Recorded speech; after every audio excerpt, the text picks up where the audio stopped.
Friends, അപ്പൊ ഞാൻ ഇന്നും വന്നൊരു മീഷോ അൺബോക്സിംഗ് വീഡിയോ ആയിട്ടാട്ടോ. എനിക്ക് ഷോർട്സിൽ ഏറ്റവും ഇഷ്ടപ്പെട്ട വീഡിയോ ആണ് മീഷോ അൺബോക്സിംഗ് വീഡിയോ. ഗൈസ്, ഞാൻ ഇന്ന് ഷോപ്പ് പോയപ്പോഴാണ് ഈ ഒരു സംഭവം വന്നത്. അപ്പൊ വന്നത് എനിക്ക് ഓർമ്മയില്ലേ വീഡിയോ എടുക്കേണ്ട കാര്യം. പെട്ടെന്ന് അത് തൊരഞ്ഞ് തന്നെ പൊട്ടിച്ചു. ഗൈസ്, എനിക്ക് എക്സൈറ്റ്മെന്റോട് ഇരിക്കാൻ പറ്റുന്നില്ല.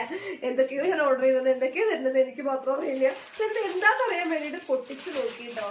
അപ്പൊ അതൊരു ഡ്രസ്സാണ് ഗായ്സ്. ഞാൻ ഒരുപാട് റിവ്യൂ കണ്ടതിന്റെ ശേഷം വാങ്ങിയൊരു ഡ്രസ്സാണ് ഗായ്സ്. ഇതാണ് ആ ഡ്രസ്. അപ്പൊ ഞാനിത് ഇട്ട് കാണിച്ചു തരാം. അപ്പൊ ഗായ്സ്, ഇതാണ് ഡ്രസ്സ്. അപ്പൊ ഇതിലൊരു ബെൽറ്റ് വന്നിട്ടുണ്ട് കേട്ടോ. ആ ബെൽറ്റ് നമുക്ക് ഇങ്ങനെ വേണമെങ്കിൽ കേട്ടോ, ബാക്കിക്ക് വേണമെങ്കിൽ കേട്ടോ. പക്ഷെ എനിക്ക് ബെൽറ്റ് യൂസ് ചെയ്യുന്നത് ഇഷ്ടമല്ല. അപ്പൊ ഇതാണ് ഡ്രസ്സ്. ഇതിന്റെ കൈ വന്നിട്ട് ഇതാ ഇങ്ങനെ ഷർട്ടിന്റെ ഇത് മടക്കി ഓരോ ബട്ടണൊക്കെ വന്നിട്ടുണ്ട്. 2 പോക്കറ്റ് ഉണ്ട്. ഫുൾ ഓപ്പൺ സിബ് അല്ല സോറി ഫുള്ള് ഫീഡിങ് പോലെയാണ് കേട്ടോ. ഫീഡിങ് ടോപ്പ് അല്ല, പക്ഷെ അങ്ങനത്തെ ഫുൾ ബട്ടൺസ് ആണ് കേട്ടോ. അപ്പൊ എനിക്ക് നല്ല ഇഷ്ടമായി. നിങ്ങൾക്ക് ഇഷ്ടം ലിങ്ക് ഡിസ്ക്രിപ്ഷൻ ബോക്സിൽ ഇടാം. അടുത്തൊരു വീഡിയോ ആയിട്ട് കാണാം. ബൈ.